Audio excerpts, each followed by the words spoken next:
The fluorescent lights of Romano's Italian restaurant buzzed overhead like dying wasps, their harsh glare reflecting off the grease-stained floor I'd been scrubbing for the past hour. My knees ached, my back screamed, and the smell of burnt garlic and desperation clung to my uniform like a second skin. I could hear Marco's voice cutting through the kitchen, sharp, cruel, exactly as I remembered it. "Emma, table 6 needs water. Now." I pushed myself up from the floor, my joints protesting. 3 months since he'd thrown me out of our apartment. 3 months since he'd looked at me with those cold eyes and said the words that still echoed in my skull at night. "No one wants you. You're nothing. You'll always be nothing." And here I was, proving him right. Working at his uncle's restaurant because it was the only place that would hire me without references, without questions. The irony tasted more bitter than the espresso I'd burned earlier. I grabbed the water pitcher, my hands trembling slightly, not from the weight, but from exhaustion. Sleep had become a luxury I couldn't afford. Not in the cramped studio apartment I shared with 2 other girls. Not with the sounds of the city bleeding through paper-thin walls at all hours. The dining room was nearly empty.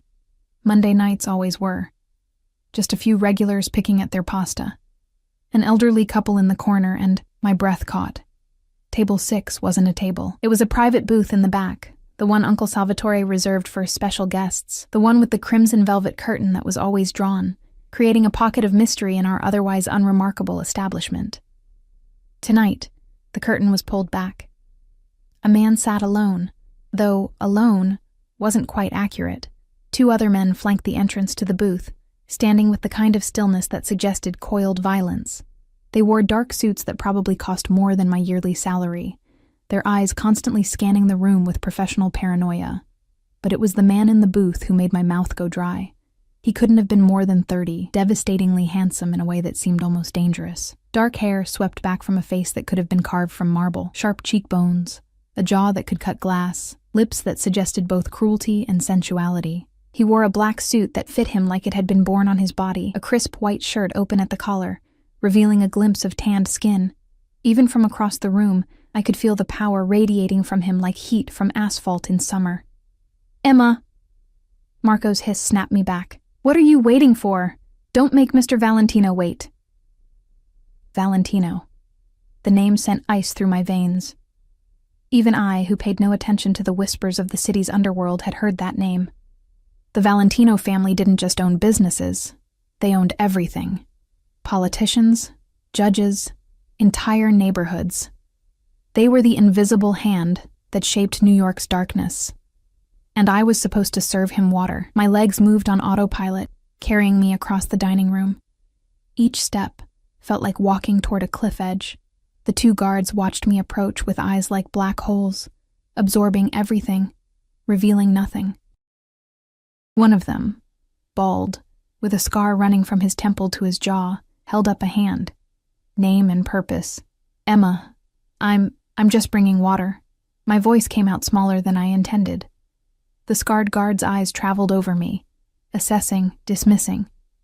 He nodded once, stepping aside just enough for me to pass. The space around the booth seemed to exist in a different atmosphere. The air was thicker here, charged with something I couldn't name. I could smell expensive cologne, cedar and something darker, something that reminded me of late nights and dangerous promises. "Your water, sir." I reached for his glass, my hand shaking just slightly. That's when it happened. The pitcher slipped. Not much, just enough for water to splash over the rim, cascading down in a crystal arc that seemed to move in slow motion. I watched in horror as it hit the table, the white tablecloth darkening instantly, the water spreading like a stain, like guilt, like consequence. Toward his lap. "Oh God, I lunged forward instinctively, napkins already in my hand, trying to stop the water before it reached him. My hand pressed against his thigh. The world stopped. His muscle tensed beneath my palm, solid, warm through the expensive fabric. I froze, suddenly aware of how close I was, how I was practically leaning over him, how my breath was coming in short gasps that had nothing to do with panic, and everything to do with the way he smelled, the way the heat radiated from his body. I looked up. His eyes were the color of midnight. So dark they were almost black, with flecks of something dangerous glittering in their depths. They fixed on me with an intensity that made my skin prickle, made every nerve ending come alive. His jaw tightened, a muscle jumping beneath the smooth skin. "I'm sorry," I whispered, pulling my hand back like I'd been burned. "I'm so sorry. I didn't mean—" "Don't move." His voice was velvet over steel, quiet but commanding. It wasn't a request. It was an order, delivered with the absolute certainty of someone who'd never been disobeyed. I stayed frozen, bent over his table, my hand still hovering near where it had been. I could feel my pulse hammering in my throat, could feel the weight of his gaze like a physical touch. He reached out slowly, deliberately, and my heart stopped. His fingers, long, elegant, with calluses that suggested he wasn't just a man who gave orders, wrapped around my wrist, not hard, but firm enough to make his point. "What's your name?" "Emma." It came out barely audible. "Emma Carter." "Emma." He repeated it like he was tasting it, rolling it around in his mouth. His thumb moved over my pulse point, and I knew he could feel how fast my heart was racing. "You're new here." It wasn't a question, but I answered anyway. 3 months. Something flickered in those dark eyes. Recognition, perhaps, or calculation. His grip on my wrist tightened fractionally, his thumb still moving in small circles that sent electricity shooting up my arm. "Look at me, Emma." I hadn't realized I'd dropped my gaze. I forced myself to meet his eyes again, and the intensity there nearly knocked me backward. He was looking at me like he could see through skin and bone, like he was cataloging every secret I'd ever kept. "You're shaking." I'm just tired, sir. And I'm sorry about the water. I'll pay for the dry cleaning. Nico." The guard with the scar appeared at my elbow so quickly I hadn't seen him move. "Boss, take her information. Name, address, phone number." His eyes never left mine. Everything. My stomach dropped. "Please," I said, "I'm sorry. I didn't mean to." "I know you didn't."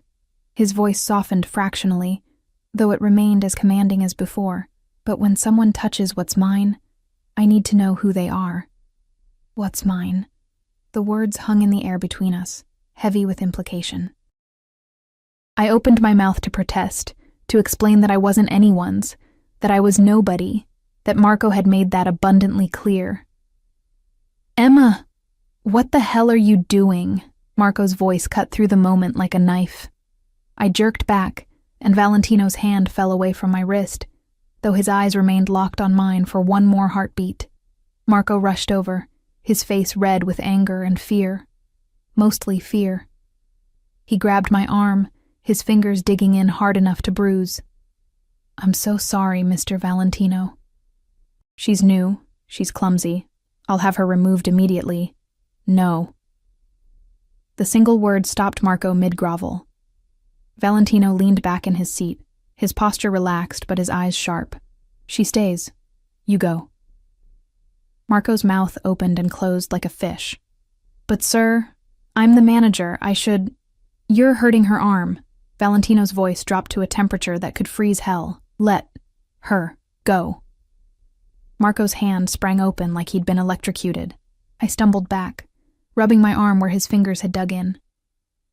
"Nico will take her information," Valentino continued, his eyes finally leaving me to fix on Marco. "Then she'll finish her shift, uninterrupted. Understood?" It wasn't a question. Marco nodded frantically, backing away with the kind of fear that came from knowing exactly who he was dealing with. I stood there, trembling, as Nico pulled out a small notebook. "Your address, Miss Carter." I recited it mechanically, my mind still trying to process what had just happened. When I finished, Nico nodded once and returned to his post. Valentino picked up his glass of wine, which I hadn't even noticed before, and took a slow sip, his eyes returning to me over the rim. "Emma," he said softly, "go finish your shift, but understand something." He set the glass down with deliberate care. "I don't forget faces, I don't forget names, and I never forget a debt. I don't owe you anything," I said, finding my voice though it shook. His lips curved into something that might have been a smile if it held any warmth. No. I owe you. For what? Spilling water on you? For being brave enough to touch me? His eyes glittered with something I couldn't identify. Most people aren't. He gestured toward the dining room. A clear dismissal. I backed away on unsteady legs, my skin still burning where he'd touched me, where I'd touched him. As I walked back toward the kitchen, I could feel his eyes on me, following my every movement.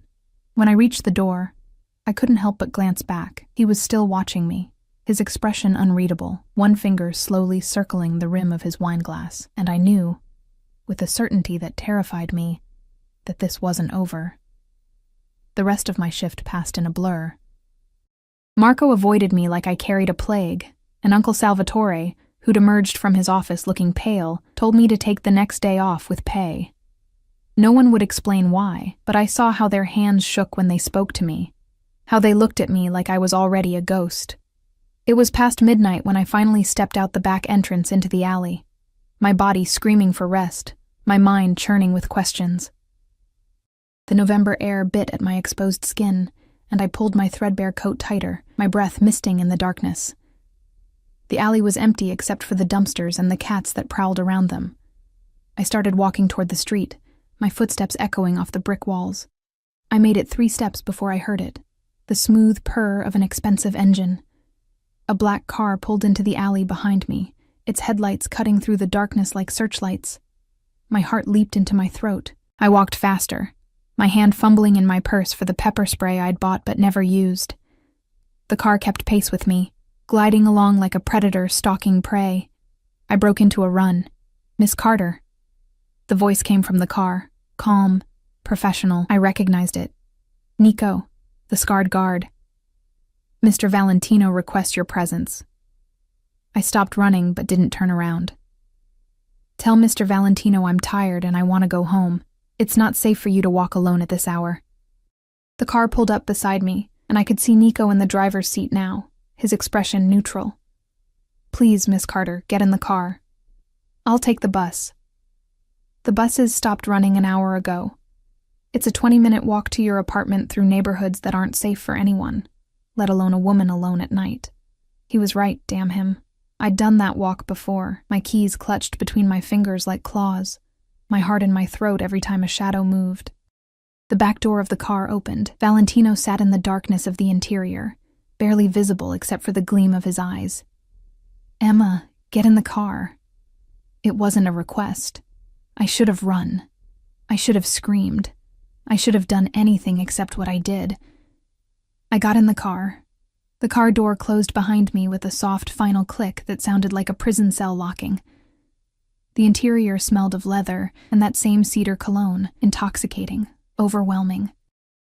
I pressed myself against the opposite door, maintaining as much distance as possible in the confined space. Valentino sat in perfect stillness, one arm draped along the back of the seat, his body angled toward me. In the dim light filtering through the tinted windows, his features looked carved from shadow and danger. "You're afraid of me," he observed, his voice carrying no particular emotion. "Should I be?" "Most people are." He tilted his head slightly, studying me with those midnight eyes. "But you got in the car anyway. You didn't give me much choice." "There's always a choice, Emma." The way he said my name, slow, deliberate, like he was claiming it, sent shivers down my spine. "You could have run. You could have screamed. But you didn't. Because I was tired. Because I was broke. Because some traitorous part of me wanted to know what happened next, wanted to understand why this dangerous man with his expensive suits and his armed guards had looked at me like I was something precious instead of invisible. "Where are we going?" I asked, my voice steadier than I felt. "Home. Your home." He gestured forward, and Nico began driving, the car gliding through the dark streets with barely a sound. "Unless you'd prefer somewhere else." "No." I swallowed hard. "Home is fine." Silence settled between us, thick and charged. I could hear my own breathing, too loud in the quiet car, could feel his presence like heat from a furnace, even across the seat. "Marco is your ex-boyfriend," Valentino said suddenly. Not a question, a statement. My head whipped toward him. "How did you—" I know everything that happens in my restaurants. His fingers drummed once against the leather seat. Uncle Salvatore is on my payroll, has been for 15 years. Which means everyone who works there is, by extension, under my protection. I don't need protection, no? His eyes gleamed in the darkness. The way he grabbed your arm suggests otherwise. The bruises forming on your skin suggest otherwise. I looked down at my arm, unable to see the marks in the dim light, but feeling the ache. It's nothing. Marco's just... careful. The word came out soft, deadly. Choose your next words very carefully, Emma. Because if you're about to defend a man who puts his hands on you in anger, I'll have to reconsider my opinion of your intelligence. Heat flooded my cheeks, part shame, part anger. You don't know anything about me. I know you've been working at Romano's for 3 months. I know you live in a studio apartment in Harlem with 2 roommates. I know your ex-boyfriend threw you out and you had nowhere else to go, so you took a job at his uncle's restaurant because you were desperate. He leaned forward slightly, his eyes never leaving mine. I know that when you spilled water on me tonight, your first instinct wasn't to apologize. It was to fix it, to help. Even when you were terrified, my throat tightened. You had me investigated. I had you researched. There's a difference. He reached into his jacket, and I tensed. But he only pulled out a phone, sleek, expensive, probably worth more than everything I owned. He tapped the screen a few times, then held it out to me. I took it hesitantly, looking at the screen. It showed a bank account. My bank account. The balance made my stomach drop, $247.32. How did you... Scroll down. I did, my hands shaking. Below my account balance was another number, this one freshly added. A deposit pending, $50,000. The phone slipped from my fingers. Valentino caught it before it hit the floor, his reflexes inhumanly fast. What is this? I whispered. Compensation. For the distress you suffered tonight, I spilled water on you. That doesn't warrant $50,000. No. He pocketed the phone, his expression unreadable. But having my employee assaulted in my establishment does. Consider it severance pay. Severance? I'm fired? You're done working at Romano's, yes. You're also done living in that apartment, done taking the bus, done pretending you're fine when you're one missed paycheck away from being on the street. Anger flared in my chest, hot and sudden. You can't just swoop into my life and rearrange it like I'm a chess piece. I don't know you. I don't want your money. Yes, you do. His voice remained calm, infuriatingly certain. You're just too proud to admit it, too used to suffering to recognize a way out when it's offered. This isn't a way out. This is a transaction. And I don't know what you're buying, but I'm not for sale. The car stopped. I looked out the window and realized we were in front of my building, a rundown brownstone with broken steps and windows covered in grates. Valentino looked at the building, something dark crossing his features. You live here? Yes. On the 3rd floor. No elevator. Broken lock on the front door. Your bedroom window faces the fire escape, where 3 nights ago someone tried to break in. Ice flooded my veins. How could you possibly... Because I own this building, Emma. He turned those midnight eyes back to me. I own half the buildings in this neighborhood. And when my people told me one of my tenants had almost been assaulted, I wanted to know who dropped the ball on security. Your people didn't drop anything. I didn't report it. Why not? Because reporting things meant dealing with police, with questions, with systems that had never protected people like me. Because I'd learned that the only person I could rely on was myself. I reached for the door handle. Thank you for the ride. His hand shot out, wrapping around my wrist, the same wrist he'd held in the restaurant. His touch was firm, but not painful. His thumb finding my pulse point again. The money will be in your account by morning. Use it or don't. That's your choice. But you're not working at Romano's anymore, and you're not staying in this building. You can't tell me what to do. I can, actually. He pulled me closer, just slightly, just enough that I could see the flecks of silver in his dark eyes. But I'd prefer if you chose it yourself. Chose what? Safety. Comfort. A life where you don't have to be afraid every time you walk home at night. And what do you get out of it? I asked, my voice barely above a whisper. His lips curved into something that might have been a smile. That depends on you. I'm not going to sleep with you for money. Good, because I don't pay for sex, Emma. When you come to my bed, and you will, it will be because you can't stay away, because you wake up thinking about me and go to sleep remembering how my hand felt on your skin. The confidence in his words, the absolute certainty, should have infuriated me. Instead, it sent heat pooling low in my belly, made my breath catch. You're insane, I managed. Perhaps. He released my wrist, but his eyes held me captive. Go inside, Emma. Lock your door.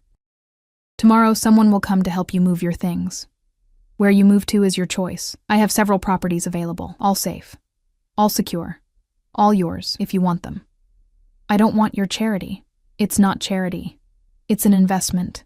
He leaned back, creating distance between us that somehow felt more intimate than closeness. You interest me. That doesn't happen often. I'd like to see what you do when you're not drowning. And if I refuse, if I stay here, keep living my life, then I'll be disappointed. But I don't force anyone into anything, Emma. The choice is always yours. His expression hardened slightly. Though I should mention that Marco will no longer be a problem. He won't bother you again. What did you do? Nothing he didn't deserve, and nothing permanent. I'm not completely unreasonable. He nodded toward the building. Go. It's late and you need rest. I opened the door, the cold November air rushing in. Before I could step out, his voice stopped me. Emma. I looked back. You touched me tonight. Do you know how rare that is? How long it's been since anyone dared to put their hands on me without permission? I shook my head. Neither do I. His eyes glittered in the darkness. But I remember every second of it. The way your hand felt against my leg, the way you looked at me when you realized what you'd done. The way you didn't pull away immediately. You froze, like you'd touched something burning and couldn't decide if the pain was worth it. My mouth went dry. Sleep well, Emma Carter. Dream of me if you're brave enough. I fled from the car, my heart pounding, his words echoing in my skull. Behind me, I heard the car door close, heard the engine purr to life. I didn't look back as I climbed the steps to my building, fumbled with my keys, pushed through the broken door. Only when I was inside my apartment, door locked and chained, did I let myself breathe. My phone buzzed. Unknown number. Check your bank account in the morning. The offer stands. DV. I stared at the message for a long moment, then deleted it. But I didn't block the number. That night, I dreamed of midnight eyes and dangerous promises, of cedar cologne and velvet voices. I dreamed of being trapped and free at the same time, of cages made of silk and chains made of choice. When I woke, pale morning light filtering through my thin curtains, I grabbed my phone with shaking hands. My bank balance, 50,147.32. I stared at the number until my eyes burned, until my roommate knocked on my door asking if I was okay, until I realized I was crying and couldn't remember when I'd started. The money was real. The offer was real. Dante Valentino was real, and I had absolutely no idea what to do about any of it. By noon, I'd convinced myself it was all a fever dream. That I'd hallucinated the entire night.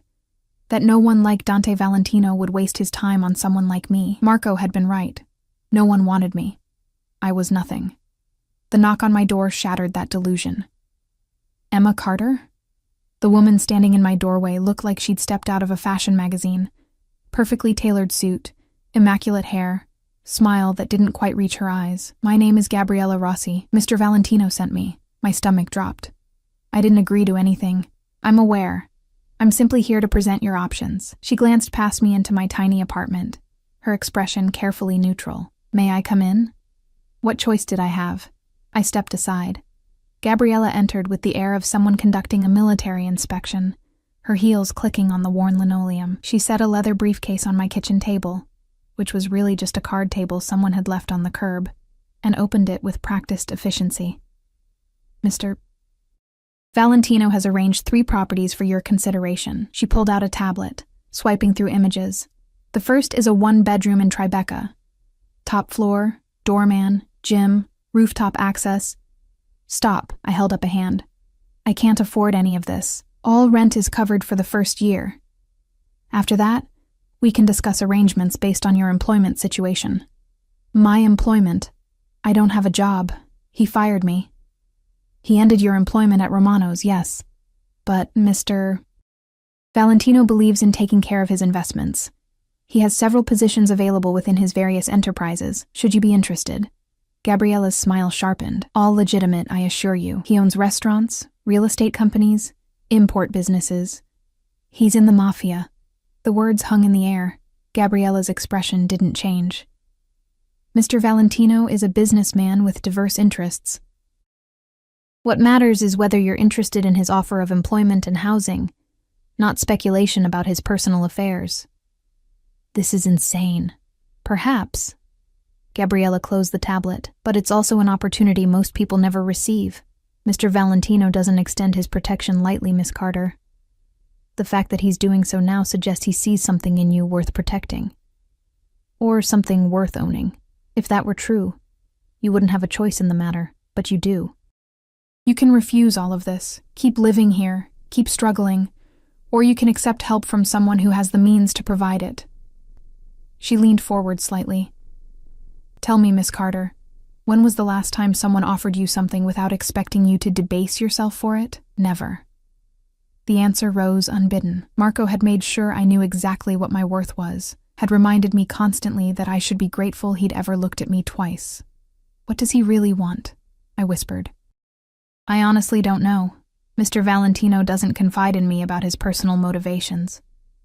But I've worked for him for 8 years, and I've never seen him take an interest in anyone like this. Gabriella's expression softened fractionally. Whatever his reasons, the offer is genuine, and you'd be a fool to refuse it out of pride. She left the tablet on the table, along with 3 key cards and a business card with her number. Take the day to think about it. Look at the properties. The addresses are in the tablet. Make your choice or don't, but understand that this offer won't last forever. Mr. Valentino is many things, but patient isn't one of them. After she left, I sat at my card table for an hour, staring at the tablet. Then I grabbed my coat and went to see the apartments.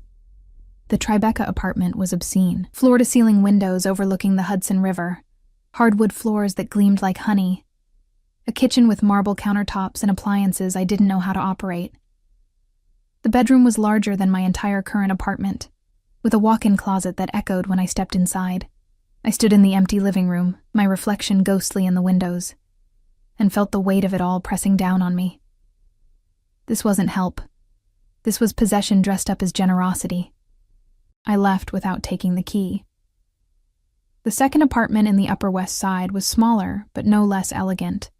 Pre-war building with crown molding and a clawfoot tub that probably cost more than a car. The doorman had tipped his hat to me like I belonged there, like I wasn't wearing a coat with a broken zipper and boots with worn-down heels. I couldn't breathe in that building, couldn't imagine walking through that lobby every day, pretending I deserved to be there. The third property wasn't an apartment at all. It was a townhouse in Greenwich Village, narrow and brick-faced, wedged between a coffee shop and a vintage bookstore. 3 stories, according to the tablet. Garden in the back. The key card opened a red door that looked like it had been there for 100 years. Inside, the air smelled like old wood and possibility.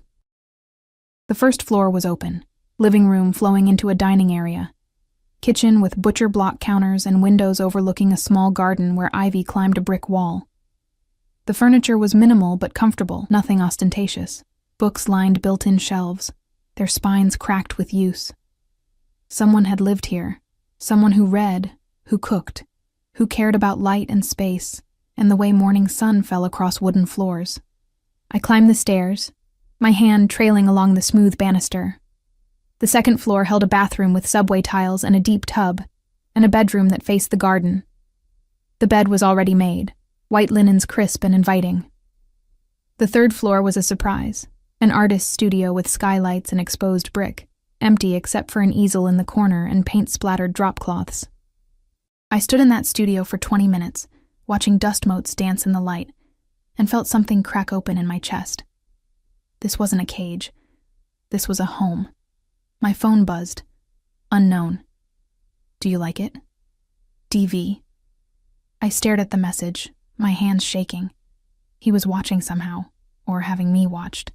The thought should have terrified me. Instead, I typed back, "How did you know about the studio?" The response came immediately. "I did my research.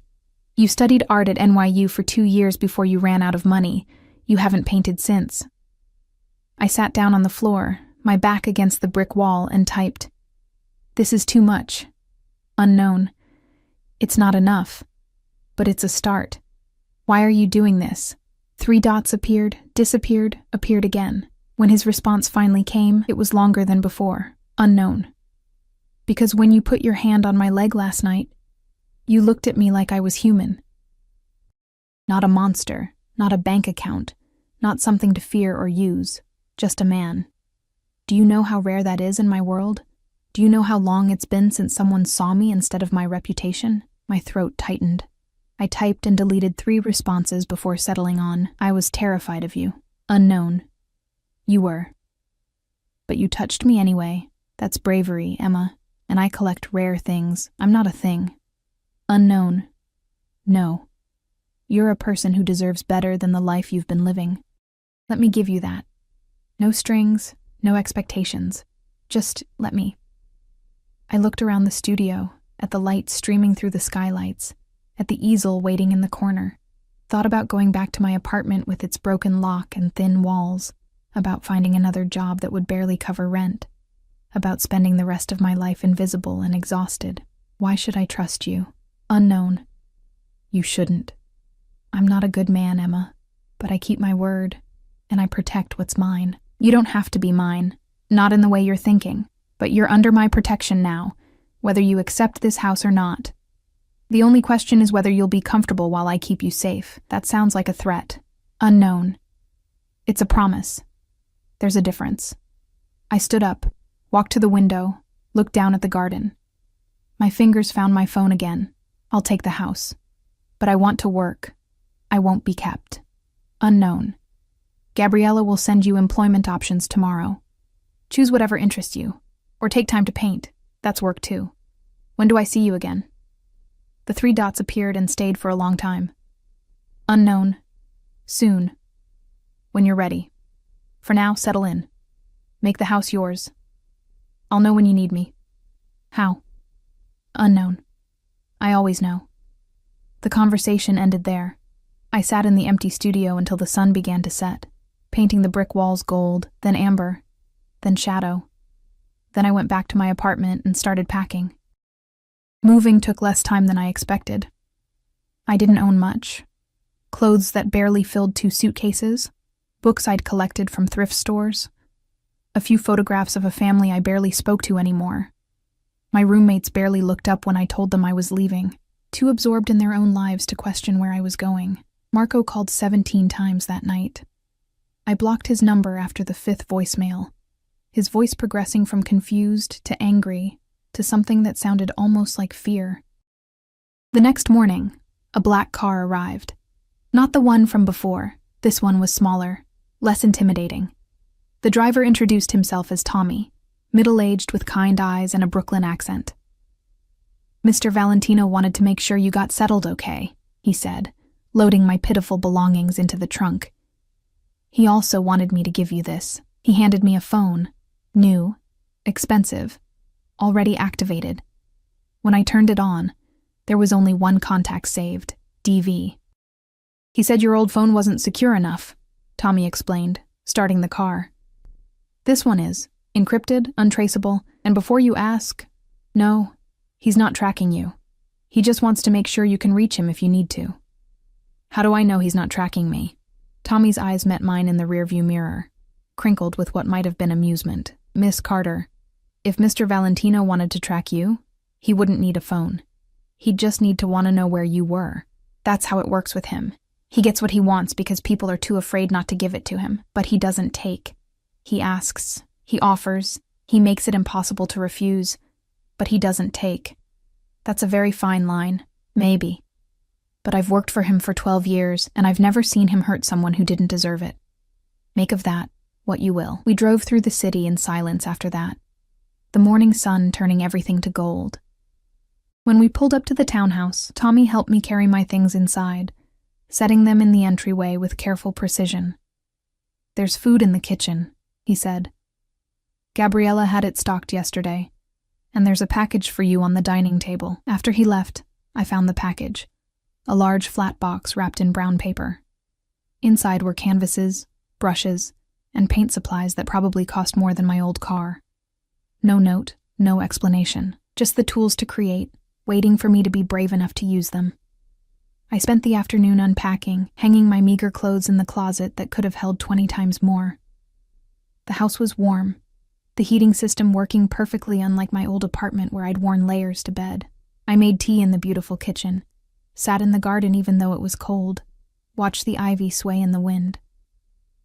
By evening, I was standing in front of the easel with a blank canvas, a brush in my hand, and absolutely no idea what to paint. My new phone buzzed. DV. Don't think. Just feel. Let your hand move. I stared at the message, then at the canvas. Slowly, I dipped my brush in black paint and made a single stroke across the white surface. Then another, and another. Hours passed.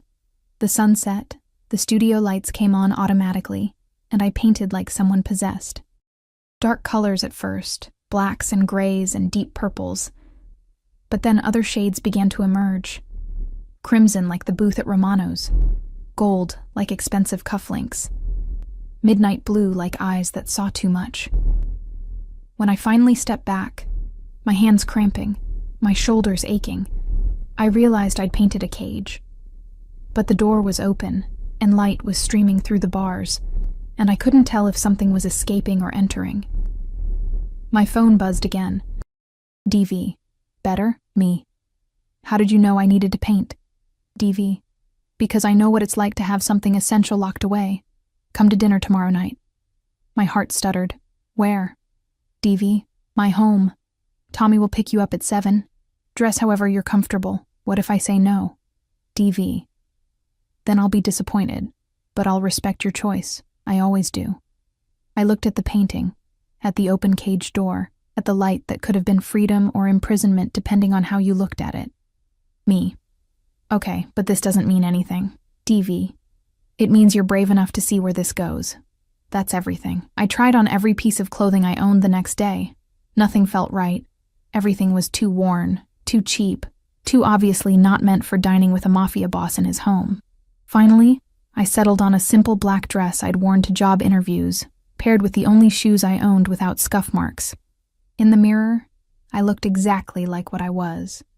A girl playing dress-up, pretending to belong in a world that would eat her alive. Tommy arrived at precisely 7, his smile kind when he saw me. You look beautiful, Miss Carter. I look terrified. That too. But Mr. Valentino appreciates honesty more than confidence. The drive took 40 minutes, heading north out of the city. I watched the buildings thin out, replaced by trees and walls and gates that suggested wealth beyond measure. When Tommy finally turned onto a private road, my stomach tightened. The house, if you could call it that, sat on a hill overlooking the Hudson. It was massive but elegant, all stone and glass, lights glowing warm in the gathering dusk. Gardens surrounded it, manicured but not ostentatious. A fountain burbled somewhere nearby. This is his home? I whispered. One of them, Tommy said. He has places in the city too, but this is where he comes when he wants privacy. The front door opened as we approached, and Nico stood there, the scarred guard from the restaurant. He nodded at Tommy, then turned his attention to me. Miss Carter, welcome. Mr. Valentino is in the dining room. The interior of the house was breathtaking.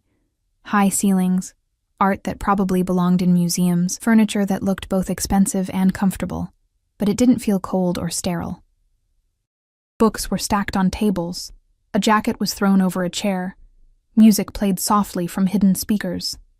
Someone actually lived here. Nico led me through the house, our footsteps echoing on marble floors, until we reached a set of double doors. He opened them, then stepped back, allowing me to enter alone. The dining room was smaller than I expected. Intimate despite its elegance, a table set for 2, candles flickering, windows overlooking the darkening river. And standing by those windows, silhouetted against the dying light, was Dante Valentino. He turned as I entered, and the breath left my lungs. He wore black again, seemed to be his signature, But tonight it was just slacks and a shirt with the sleeves rolled to his elbows, revealing forearms corded with muscle and marked with scars. His hair was slightly mussed, like he'd been running his hands through it. He looked younger somehow, less like a predator and more like a man. A dangerously beautiful man who was looking at me like I was the only thing in the room worth seeing. Emma. My name on his lips sent shivers down my spine. You came. I said I would. People often say things they don't mean. He moved toward me with that predatory grace, stopping just close enough that I could smell his cologne. Thank you for being honest. I'm always honest. Sometimes stupidly so. His lips curved. I'm counting on that. He pulled out a chair for me, his hand brushing my shoulder as I sat. The touch lasted only a second, but left my skin burning. He took the seat across from me, close enough that our knees almost touched under the table. I hope you like Italian, he said. I had my chef prepare something special. You have a chef. I have many people who work for me. It's one of the perks of being who I am. He poured wine into my glass, the movement economical and practiced. But tonight, it's just us. No guards, no staff, just dinner and conversation. Nico is outside. Nico is always outside, but he won't disturb us unless the house is burning down. He raised his glass. To new beginnings. I lifted mine, our glasses chiming softly as they touched. The wine was probably worth more than I used to make in a month. You're nervous, he observed. Shouldn't I be? You're a dangerous man, and I'm sitting in your house, alone with you. If I wanted to hurt you, Emma, I wouldn't have bothered with dinner. His eyes glittered in the candlelight. When I take something, I don't need seduction. I just take. But with you, I find I want something different. What do you want? He set down his glass, leaning forward slightly. I want to know what you're thinking when you look at me like that. I want to understand why you paint cages with open doors. I want to watch you slowly realize that you're safe here, that you can breathe without looking over your shoulder. And then what? Then we see what happens when you stop being afraid and start being curious. His words hung between us, loaded with implication. Before I could respond, Nico appeared with the first course. Something delicate and beautifully plated that I couldn't identify. Eat.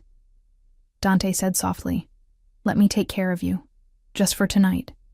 And God help me, I did. Dinner was a revelation, not just the food. Though every bite was exquisite, flavors I'd never experienced, ingredients I couldn't pronounce. But the conversation. Dante asked questions that pierced through small talk, that demanded real answers. What did I paint before I stopped? What did I dream about? What made me feel alive? And he listened. Actually listened, his dark eyes never leaving mine. His attention so complete it felt like being seen under a microscope. Not judged, just observed. Catalogued. Understood. You're doing it again, I said halfway through the main course.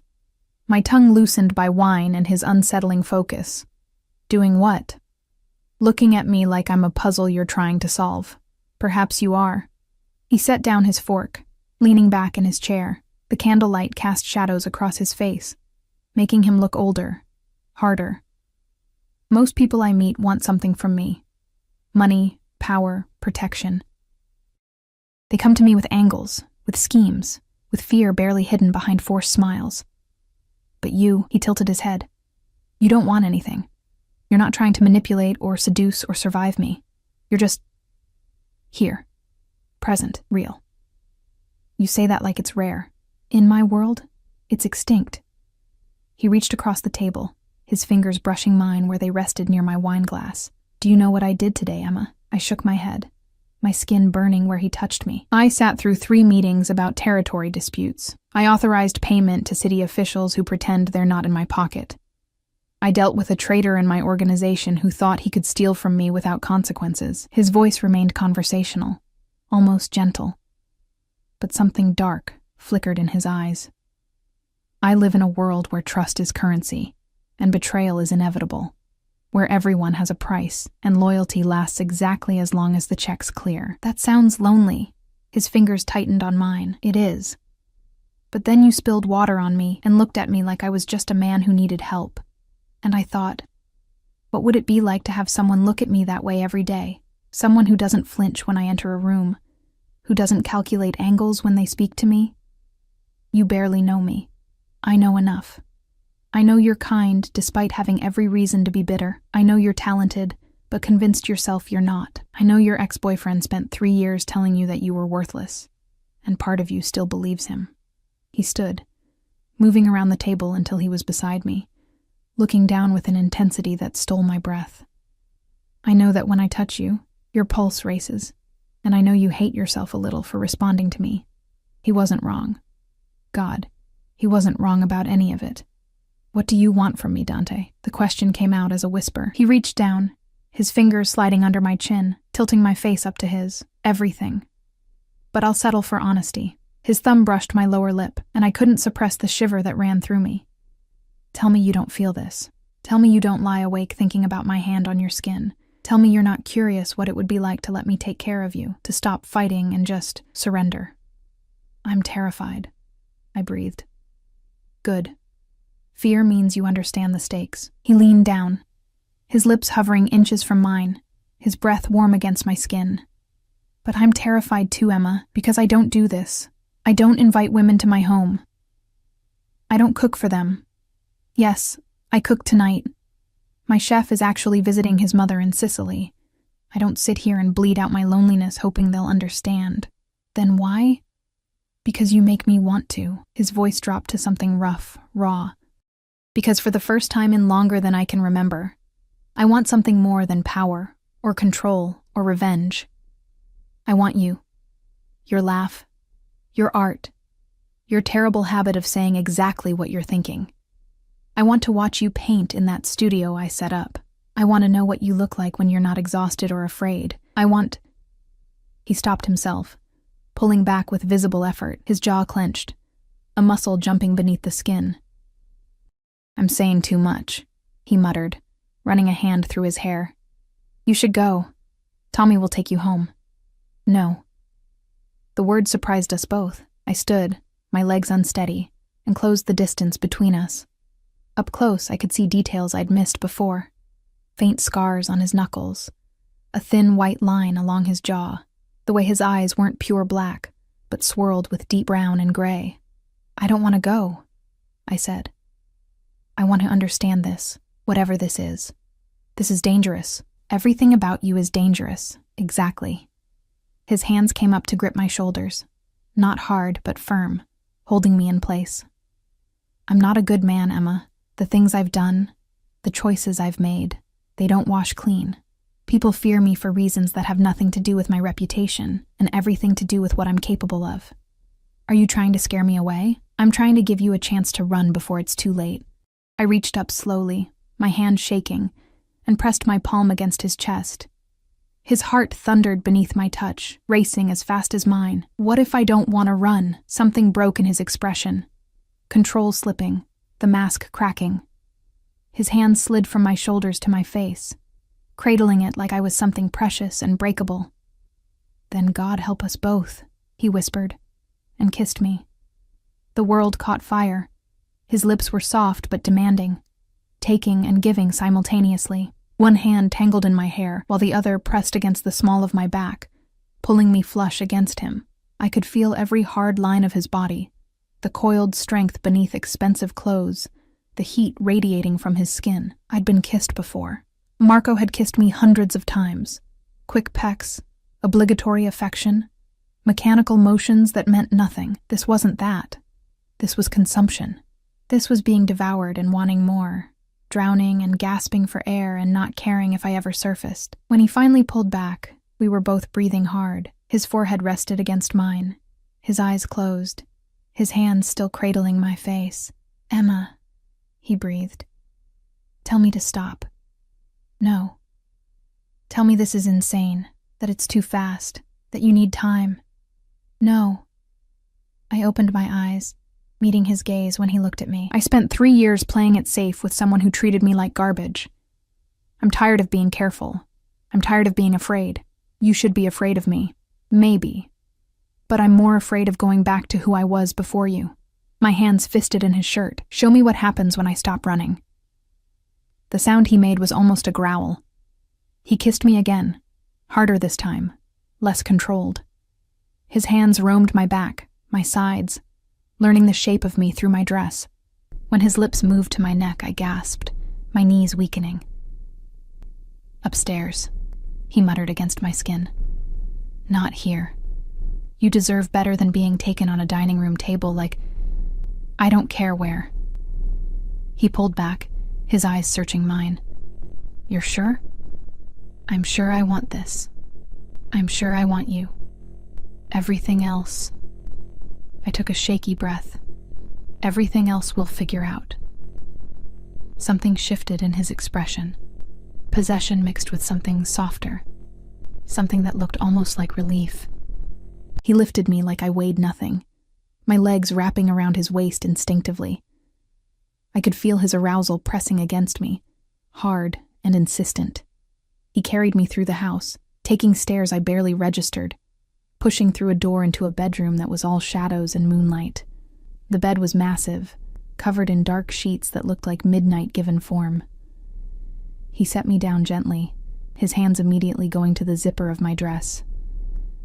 "Last chance, Emma. After this, you're mine. Say no now, and Tommy will take you home, and we'll pretend this never happened." "I don't want to pretend." I reached up, starting to unbutton his shirt with trembling fingers. "I want to feel something real." His hands covered mine, stilling them. "This is real, too real, and tomorrow you might hate me for it, or I might finally understand what I've been missing."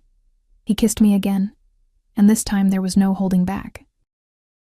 Clothes fell away, my dress pooling at my feet, his shirt sliding off shoulders marked with more scars than I'd expected.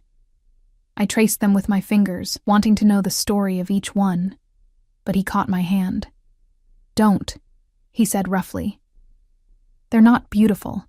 They're reminders of every time I wasn't fast enough, smart enough, careful enough. They're proof you survived." I pulled my hand free and continued my exploration.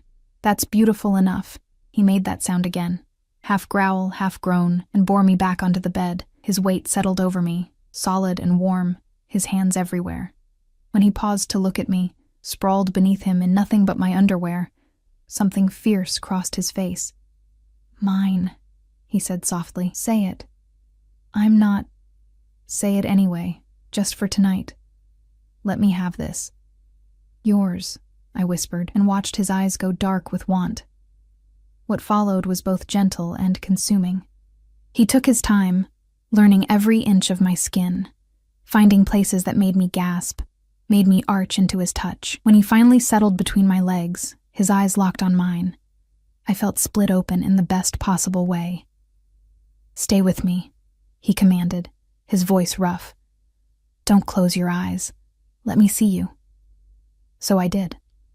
I watched his face as he moved inside me, watched control slip away, watched the dangerous Mafia boss become just a man desperate for connection. His hand found mine, fingers interlacing, pinning my arm above my head, not aggressive, but claiming, possessive. When I shattered, his name on my lips, he followed moments later, his face buried in my neck, my name a prayer against my skin. Afterward, we lay tangled together, sweat cooling on our skin, heart slowly returning to normal. His hand traced patterns on my back, idle, soothing. "Stay tonight," he murmured into my hair. "Let me keep you here, safe, just for a few hours." I felt him smile Okay. against my temple. That was easier than expected. I'm tired of fighting everything. I turned in his arms, meeting his eyes in the darkness. "But Dante, this doesn't mean I'm yours. Not really. Not in the way you want. I know." His hand cupped my face, thumb stroking my cheekbone. "But you're here now. You let me touch you, taste you, hold you. That's enough. For now. And tomorrow? Tomorrow we figure out what this is. But tonight," he pulled me closer, tucking my head under his chin. "Tonight, just sleep. I've got you." And surrounded by his warmth, his scent, the steady beat of his heart, I did. I woke to gray morning light and the smell of coffee. Dante sat in a chair by the window, fully dressed in fresh clothes, watching me with an expression I couldn't read. A mug steamed on the nightstand beside the bed, cream, No sugar. Exactly how I liked it. You remembered, I said, my voice rough with sleep. I remember everything about you. He stood, moving to sit on the edge of the bed. How do you feel? Confused, satisfied, terrified. I sat up, clutching the sheet to my chest. Normal? His lips curved. There's nothing normal about this, but I'll take confused and terrified over regretful. I don't regret it. I took the coffee, grateful for something to do with my hands. But I don't know what happens now. Now, we figure out how to navigate this. You, me, the complications that come with being in my life. He reached out, tucking a strand of hair behind my ear. But first, I need to tell you something. My stomach dropped at his tone. What? Your ex-boyfriend, Marco. His jaw tightened. He's been asking around about you, trying to find out where you live now, who's protecting you. My people have kept him away, but he's persistent. He's harmless. Just bitter that I left. No. Dante's voice hardened. He's dangerous because he's desperate. And desperate men do stupid things. I need you to promise me something, Emma. What? Don't go anywhere without Tommy or one of my other drivers. Don't answer the door unless you know who it is.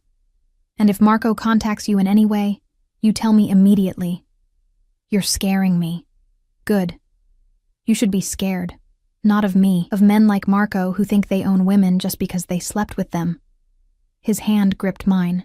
I won't let him near you. But I need you to be smart about this. Okay, I squeezed his hand back. I promise. He studied me for a long moment, then nodded. Tommy's waiting downstairs. He'll take you home.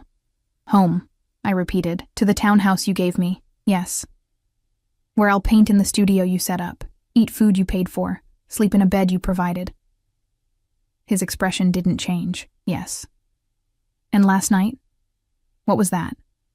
That was me being selfish, taking something I wanted and pretending it wouldn't complicate everything. He stood, creating distance. But it doesn't change the fundamentals. You need protection. I can provide it. What happened between us? He paused. That can be whatever you want it to be. And what do you want it to be? Everything. The word came out raw, honest. But I'll settle for knowing you're safe. I set down the coffee and stood, wrapping the sheet around myself toga style. I should go. Emma? No, it's fine. It's a lot. I need to think. I gathered my dress from the floor, my hands shaking slightly. Thank you for dinner. And for everything else. He watched me dress with those midnight eyes, saying nothing, his jaw clenched tight. When I finished, he walked me downstairs in silence, his hand occasionally brushing the small of my back. Possessive even in restraint, Tommy waited by the car, his expression carefully neutral. Dante opened the door for me, then caught my wrist before I could climb in. I meant what I said last night, he murmured, low enough that Tommy couldn't hear. You're mine, Emma. Whether you accept it or not, and I protect what's mine. That sounds like a promise, not a threat.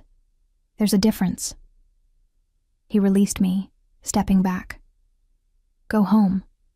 Paint. Live your life. But know that I'm watching, always, making sure you're safe. The drive back to the city felt endless. Tommy didn't try to make conversation, for which I was grateful. I stared out the window, watching the sunrise paint the sky in shades of pink and gold, and wondered what the hell I'd gotten myself into. When we pulled up to the townhouse, Tommy turned in his seat. Miss Carter? For what it's worth, I've never seen him like this. With anyone. Like what? Vulnerable. He smiled slightly. It's good for him. Keeps him human. Inside the townhouse, I stood in the studio and stared at the painting I'd made. The open cage, the light streaming through. Then I picked up a brush and began to paint again. This time I added a figure standing in the doorway.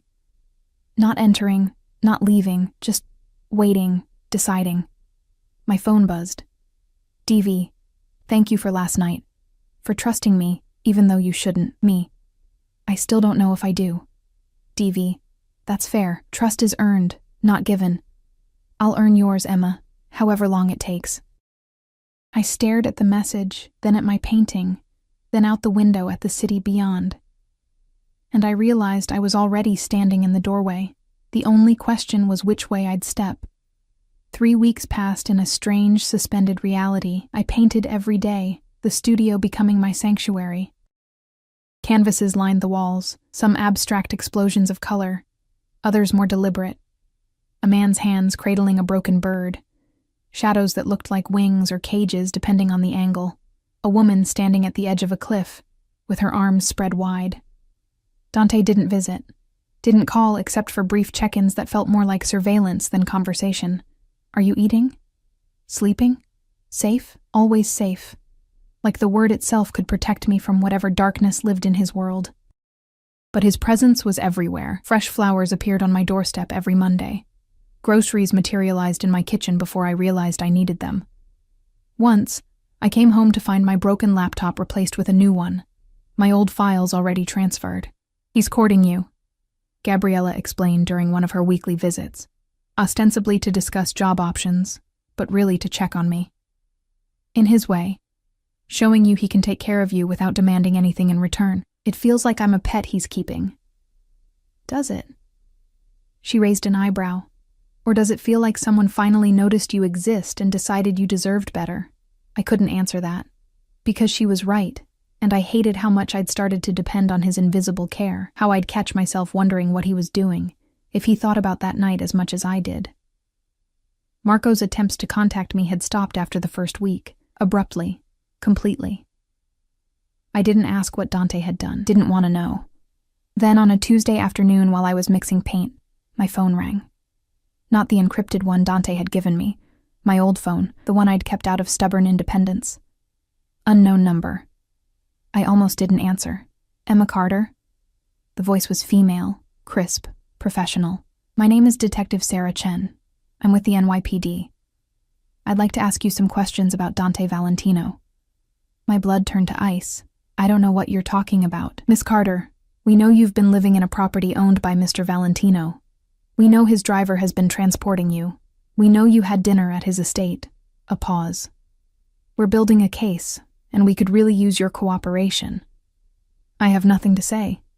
Even if it could help put a dangerous criminal behind bars? Even if your testimony could... I hung up, my hands shaking so badly I nearly dropped the phone. It rang again immediately. I turned it off, staring at the black screen like it might explode. The encrypted phone buzzed in my pocket. DV. The police contacted you. Not a question. A statement. He really did know everything. Me. How did you... DV. I need you to listen very carefully. Do not speak to them. Do not answer their questions. Do not try to help them. Me. Are you guilty of what they think you are? The 3 dots appeared and disappeared several times. When his response finally came, it was longer than usual. DV. I've done things that would horrify you. Made choices that keep me awake at night, but I've also protected people who couldn't protect themselves, provided for families who would have starved, kept order in chaos. The law sees everything in black and white. My world exists in shades of gray so dark they're almost black. Am I guilty? By their standards, absolutely. By mine, I sleep fine. Me. That's not reassuring. DV. It's honest, which is what you asked for. Me. What happens if I talk to them? DV. To you?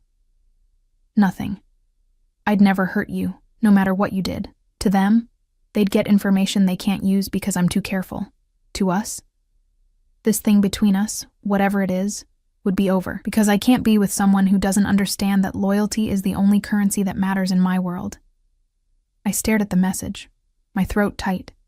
He was asking me to choose, him or the law, safety or righteousness, the man I was falling for, or the principles I'd been raised with. Me, I need to think. DV, take all the time you need. But Emma, be smart. Detective Chen isn't trying to help you. She's trying to use you. I sat on the studio floor for an hour, phone clutched in my hand, mind spinning. The painting behind me, the woman on the cliff, suddenly felt prophetic. Jump and hope you fly, or step back to solid ground. My old phone buzzed with a text. Detective Chen. We can protect you. Whatever hold he has on you, we can break it. Call me. I looked between the two phones, one representing law and order and doing the right thing, the other representing a man who'd given me everything and asked for nothing except trust. I picked up the encrypted phone and called him. He answered on the first ring. Emma, I won't talk to them, I said. Not because you told me not to, but because I don't know anything worth telling. I don't know your business. I don't know what you do. I just know. I swallowed hard. I know you've been kinder to me than anyone else in my life, and that has to count for something. Silence. Then, where are you? Home. The townhouse. Stay there. I'm coming to you. Dante, 20 minutes. Please, Emma. Just wait for me. He hung up before I could respond. He arrived in 15. I heard the car pull up, heard his footsteps on the stairs. Quick. Urgent. The door opened without a knock, and suddenly he was there, filling the studio with his presence. He looked different, disheveled. His hair was a mess, like he'd been running his hands through it, his shirt wrinkled, his eyes wild with something I couldn't name. You stayed, he said. You asked me to. You could have run. Could have called Detective Chen back. Could have... He crossed the room in 3 strides, his hands cupping my face. Do you understand what you just did? What choosing me means? I didn't choose you. I chose to not betray you. There's a difference. No. His forehead pressed against mine, his breath ragged. There isn't. Not in my world. You picked a side, Emma. Mine. And that changes everything. I don't understand. The police will come after you harder now. They'll investigate you, dig into your life, try to find leverage. You'll be photographed, followed, questioned. Your name will be in files, connected to mine. You can't take that back. Fear spiked through me. You said I'd be safe. You will be. I'll make sure of it. But safe doesn't mean untouched. Doesn't mean your life won't change. Doesn't mean... He pulled back, his eyes searching mine. I need you to be sure, right now, before this goes any further. Because once you're marked as mine, that's permanent. Other families will see you as leverage. My enemies will see you as a target. The police will see you as an accomplice.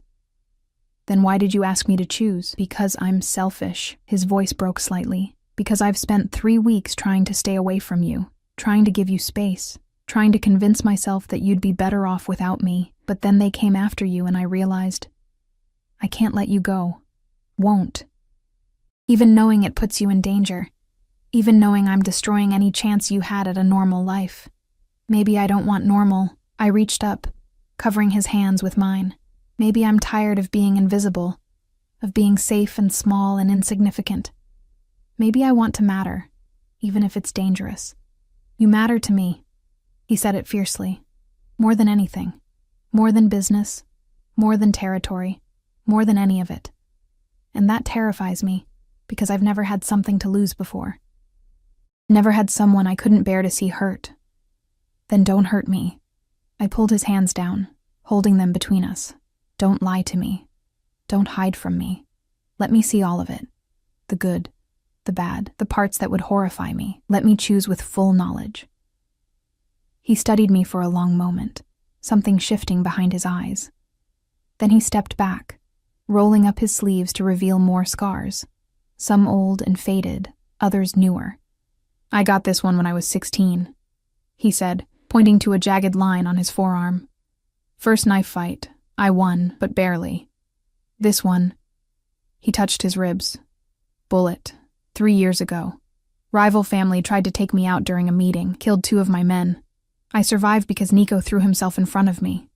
I listened as he cataloged his scars, each one a story of violence, of choices made in darkness. When he finished, he looked at me with something raw in his expression. I've killed people, Emma. Not randomly, not cruelly, but I've ended lives. I've ordered deaths. I've done things that would make you look at me differently if you knew the details. The man you slept with, the man you're protecting, he's built on bones and blood and decisions most people couldn't live with. Are you trying to make me leave? I'm trying to give you the truth. He stepped closer again, before you decide if you can live with it. Because once you're truly mine, not just in my bed, Not just in my protection, but in my life. There's no going back. You'll be part of this world, forever. I looked at him, this beautiful, dangerous man who'd given me a home, space to create, safety I'd never known, who'd respected my boundaries while clearly dying to cross them, who was now offering me honesty, even though it might drive me away. I'm already part of it, I said softly. The moment I got in your car that first night, the moment I accepted the townhouse, the moment I let you touch me, I crossed over. Maybe I was naive not to see it, but I see it now. And I'm still here. Emma. I'm not saying I'm okay with everything you've done. I don't even know what all of it is, but I'm saying that I see you, really see you, and I'm not running. Not yet. Maybe that makes me stupid or naive or complicit, but it's the truth. He closed his eyes, his jaw working. When he opened them again, they were fierce with possession and something deeper. You're mine, he said. Say it for real this time, not just for a night. What does that mean? What are you asking? Everything. Move in with me. Let me take care of you properly. Be with me, publicly, knowing what it means. Let me... He paused, vulnerable in a way I'd never seen. Let me love you, if you'll let me. The world tilted. Love? I've been falling since you touched my leg and looked at me like I was human. Falling harder every time you paint something beautiful. Every time you stand up to me, every time you choose honesty over safety. He reached for me slowly, giving me time to pull away. I don't know how to do this gently, how to be normal or patient or anything other than obsessed, but I know I want you beside me, always. I know I'll burn down the world before I let anyone hurt you. I know. I kissed him, rose on my toes and pressed my lips to his, cutting off his words with action. He froze for a heartbeat, then hauled me against him with a groan, his arms banding around me like he was trying to absorb me into his skin. When we broke apart, both breathless, I said, yes. Yes? Yes to moving in. Yes to being yours. Yes to whatever this insane, dangerous thing is. I gripped his shirt. But Dante, if you ever lie to me, if you ever make me a pawn in your games, if you ever treat me like property instead of a person, I'm gone. I don't care how much you've given me or how much I feel for you. Are we clear? Crystal. He kissed me again, softer. I promise. No lies, no games, just us figuring this out together. Even when it's hard, especially then. He picked me up, carrying me out of the studio and down the stairs. What are you doing? Taking you home. My home. Where you belong. He paused at the door, looking at me seriously. Last chance, Emma. Walk away now, and I'll let you go. I'll keep you safe from a distance. Make sure the police leave you alone, but I'll stay out of your life, or come with me and accept everything that means. The danger, the scrutiny, the fact that you're choosing a criminal over a normal life. I looked back at the townhouse, at the studio where I'd rediscovered myself, at the space he'd given me to heal. Then I looked at him, at the man behind the monster, at the loneliness and longing he tried so hard to hide. Take me home, I said. 6 months later, I stood in the garden of Dante's estate, paint on my hands, sun on my face. The exhibition had been a success. My first showing in 3 years, every piece sold, critics actually using words like raw and powerful and emerging talent. But the best part was standing behind me, arms wrapped around my waist, chin resting on my shoulder.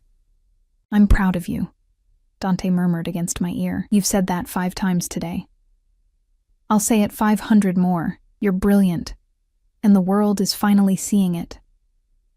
I leaned back against him, safe in his embrace. It hadn't been easy. The adjustment to his world, the learning curve of existing in darkness. The press had been vicious when photos of us surfaced. The police had questioned me twice more before finally accepting I had nothing to give them, but I'd survived. More than that, I'd thrived. Detective Chen called again, I said quietly. His arms tightened fractionally. What did she want? To warn me. Said new evidence is coming. Said I should distance myself while I still can. I turned in his arms, meeting his eyes. I hung up on her.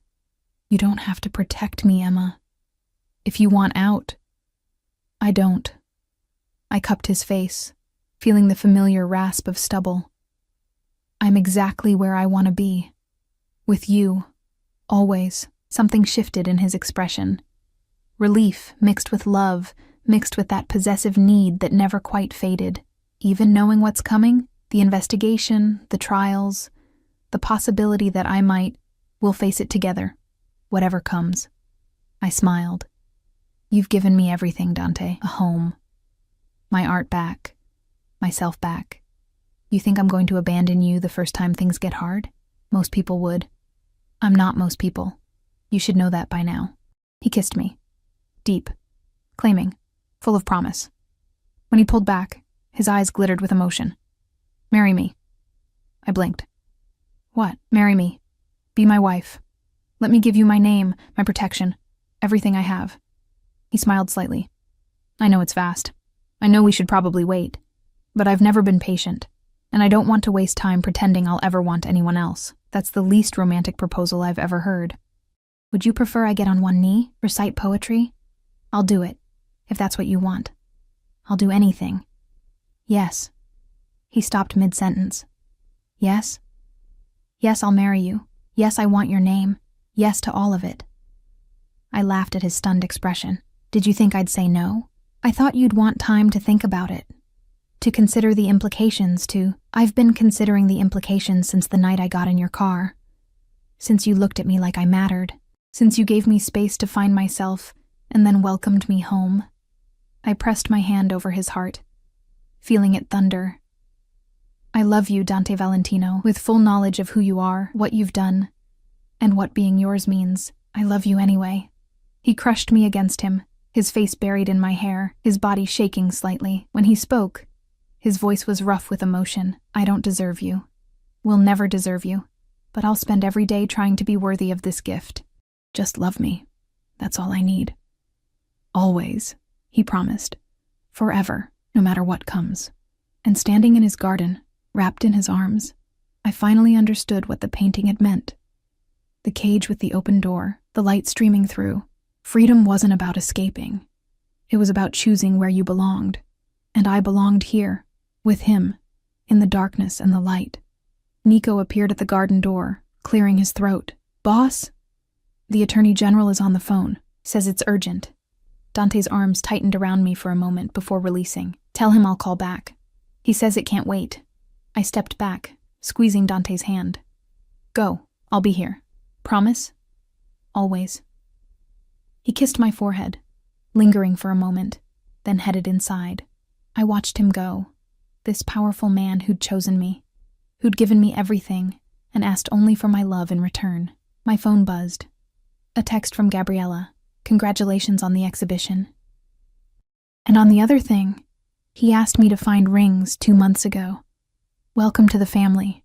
I smiled, looking at the garden, at the house that had become home, at the life I'd built from nothing. Marco had been right about one thing. The girl I'd been. The one he'd thrown away. No one had wanted her, but the woman I'd become, the one who'd faced her fears and chosen love over safety, she was wanted, loved, cherished, and that made all the difference. Epilogue. 1 year later, I stood in front of a canvas in our bedroom. Dante insisted I have studios in every property, working on a new piece. This one was different from the others. Softer, hopeful. A man and a woman, their silhouettes intertwined, standing in a doorway, not trapped, not escaping. Just existing together, 2 halves of a complicated whole. Arms wrapped around me from behind, familiar and warm. Another masterpiece. It's not finished. It's perfect. Dante's hand splayed across my still flat stomach. Like everything you create, I covered his hand with mine, marveling at the life growing inside me. Unplanned, but not unwanted. A future I'd never imagined, built with a man I'd never expected to meet. Are you scared? I asked quietly. Terrified. What if I'm like my father? What if I pass on this darkness, this violence? You won't. I turned in his arms, looking up at the man I'd married 6 months ago in a private ceremony with only his most trusted people present. You know why? Because you're asking the question.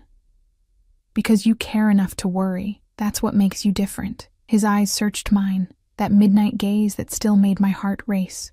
I love you. I know. I smiled. And I love you. Our child will know love, safety, and freedom. Even if we have to fight for it. Always fighting, he murmured, but he was smiling. My fierce Emma. Outside, the sun set over the Hudson, painting our room in shades of gold and amber. Tomorrow would bring new challenges. The investigation was ongoing. Territory disputes never ended, and raising a child in his world would be complicated. But tonight, wrapped in his arms, I was exactly where I belonged, free, loved, home.